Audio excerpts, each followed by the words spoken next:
Bonjour à tous et bienvenue au cours d'informatique de Sublime Service, l'entreprise de la maintenance informatique et de la vente des ordinateurs. Aujourd'hui, nous allons parler de la protection antivirus Windows et nous allons voir comment utiliser et comprendre Windows Defender. Attention, si vous n'êtes pas encore abonné, c'est le moment de le faire car il y aura encore plus de contenu dans les jours à venir. On y va, c'est parti. Nous avons déjà fait un premier cours sur Windows Defender pour vous montrer comment lancer une analyse simple ou une analyse complète. Et aujourd'hui, c'est plus l'utilisation qui va nous intéresser. On va donc descendre sur notre barre des tâches et sur la barre des tâches, on va rechercher la flèche des icônes et nous allons cliquer sur la flèche des icônes. Voilà. Ici, nous avons le dessin de Windows Defender et sur ce dessin-là, nous remarquons qu'il y a une croix rouge et nous allons expliquer à quoi sert cette croix rouge.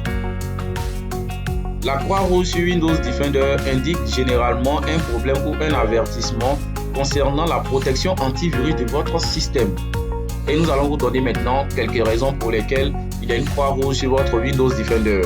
Le premier élément qui est le plus susceptible, c'est la protection en temps réel qui est désactivée. La protection en temps réel est une fonctionnalité de Windows Defender qui analyse les fichiers et les programmes en temps réel. Si elle est désactivée, cela peut compromettre la sécurité de votre ordinateur. Le deuxième élément, c'est la définition de virus périmés. Les définitions de virus sont des fichiers qui contiennent les dernières signatures de virus connus et permettent à l'antivirus de détecter les menaces. Si ces fichiers ne sont pas régulièrement mis à jour, l'antivirus pourrait ne pas être en mesure de détecter les dernières menaces. Troisième élément, il va s'agir de l'analyse de sécurité nécessaire. Parfois, Windows Defender affiche une croix rouge si une analyse n'a pas été réalisée depuis un certain temps ou si une analyse a détecté des éléments malveillants qui doivent être examinés ou mis en quarantaine. Il peut y avoir d'autres problèmes de sécurité. Il va s'agir par exemple d'un pare-feu désactivé ou d'autres paramètres de sécurité non configurés correctement. Voilà, c'était donc ces différents problèmes-là que nous voulions signaler. Et nous allons montrer comment résoudre le node qui est actuel. Et vous venez toujours sur la flèche des icônes, vous cliquez sur la flèche des icônes. Une fois que vous voyez le dessin qui montre qu'il y a un problème, vous cliquez une fois là-dessus pour que Windows Defender puisse se présenter à vous. Une fois que Windows Defender est présenté à vous, vous allez pouvoir savoir en même temps là où se trouve le problème. Présentement, le problème se trouve à ce niveau-là, au niveau de la protection contre les virus et les menaces. Et on nous dit que la protection en temps réel est désactivée, ce qui rend votre appareil vulnérable. Activé. Nous allons simplement lancer l'activation et nous allons accepter l'activation. Donc voilà, l'activation est faite et nous allons sortir pour aller dans notre flèche d'icône pour faire la vérification. Le dessin qui présentait une menace vient de disparaître et nous allons maintenant passer à un deuxième problème qu'on peut constater sur votre Windows Defender. Pour un autre problème qu'on peut constater sur Windows Defender, nous allons encore venir sur la barre des tâches et sur la flèche des icônes.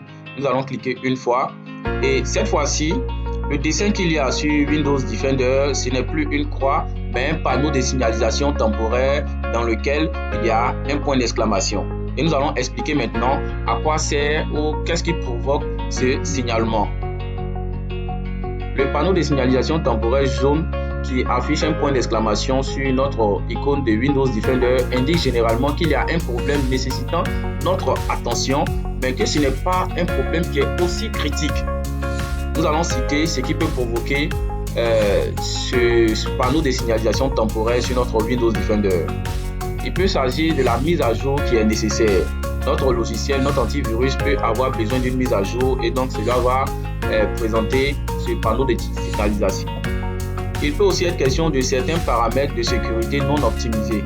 Il peut aussi s'agir d'une analyse qui est recommandée.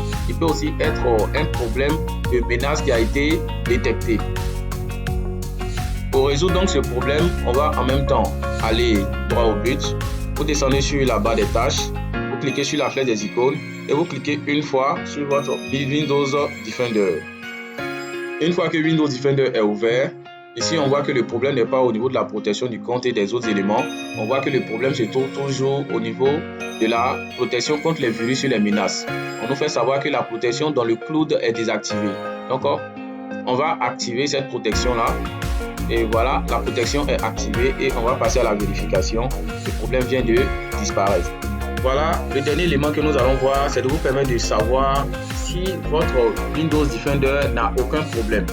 Je sais que vous l'avez déjà deviné, donc nous allons venir sur la barre des tâches, nous allons cliquer sur la flèche des icônes et cette fois-ci, nous voyons qu'il y a un bouclier vert avec une coche blanche sur l'icône de Windows Defender. Cela indique que tout fonctionne correctement et que notre appareil est protégé. Nous allons donner quand même quelques significations.